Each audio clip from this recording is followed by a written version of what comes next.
Okay, so we're going to take a screenshot of this and we're going to look at this and we're going to add a little word in here.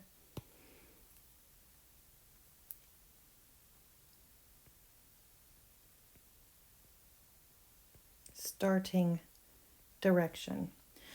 So let's look at each of these as a separate piece. And we know that everything on the number line has a relationship to origin. We also know from the top of this page that C is constant. So we have a negative constant and we have a positive constant. So we're going to do a green positive constant and a red negative constant. So let's look at this piece of information right here.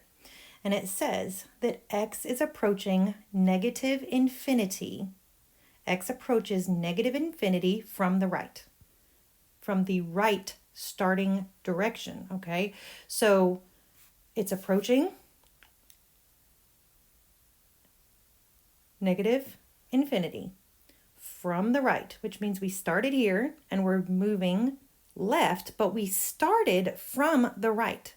So it would be starting from the positive direction. Highlight that again. Reading this, approaching from the left is the negative starting direction.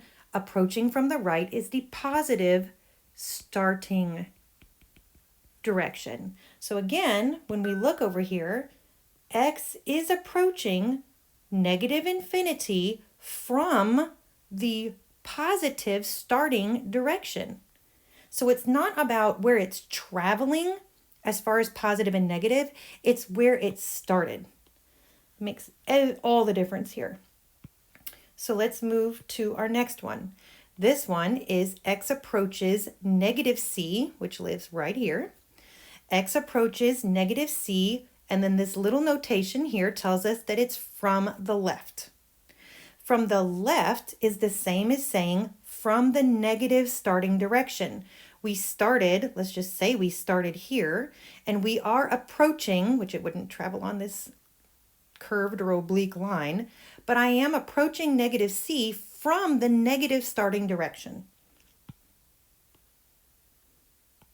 And again, that's notated with our negative c from the left or from the negative starting direction. All right, we're going to move to the next one.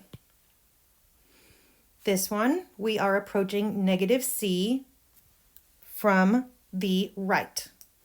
And how do we know that? We know that because we see a negative c or a negative constant right here.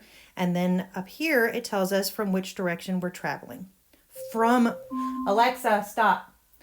From which direction we're traveling. So we're traveling from the right, and that positive tells us that right direction. And another way to say that is that x approaches negative c from the positive starting direction.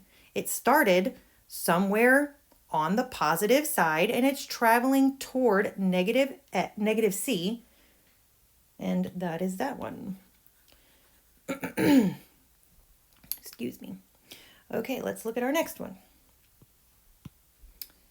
X approaches c, regular c or the positive constant because there's nothing notated there, so we assume a positive constant. And this little negative sign tells us that it is approaching from the left, and we would say that x approaches c from the negative starting direction, from a smaller than constant direction. Even though it's traveling what looks like positively down that number line, because if I was at 0 and I'm traveling this direction, I am traveling positively. But again, in this world, we are not talking about traveling, we're talking about where we started. So again, x approaches c from a negative starting direction, or from the left. Now we're looking at c again, and we're going to be traveling towards c from the right. So Even though it looks like we're traveling negatively down the number line, again, we're not talking about traveling, we're talking about starting direction. So x is approaching C from a positive starting direction. And then we're going to look at this one. And we are traveling, but we started somewhere. So x is approaching positive infinity. X is approaching positive infinity, but its starting point is from the left. The starting point is from the left, and therefore it has a negative starting direction. So we would say that x approaches positive infinity from the left or from a negative starting direction. I hope that clears things up.